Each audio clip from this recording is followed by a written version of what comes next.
ಉಪಾಯವಿಲ್ಲ ಪ್ರೇತನೆ. ಯುದ್ಧವಿಂದು ಅನಿವಾರ್ಯ. ಆದರೆ ಇದೆಂತಹ ಯುದ್ಧ? ವಿಶ್ವ ಸೃಷ್ಟಿಯಲ್ಲಿ ಈವರೆಗೆ ಎಲ್ಲಿಯೂ ಆಗದ ಅತ್ಯಂತ ಹತ್ಯಾಕಾಂಡ.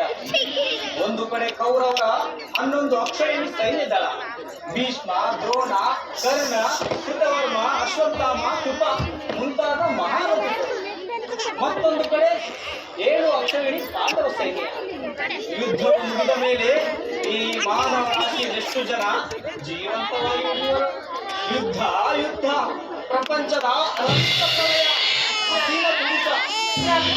ಮಾನವ ಲೋಕವನ್ನು ಈ ಪ್ರಳಯದಿಂದ ರಕ್ಷಿಸು. ಆ ಧರ್ಮದ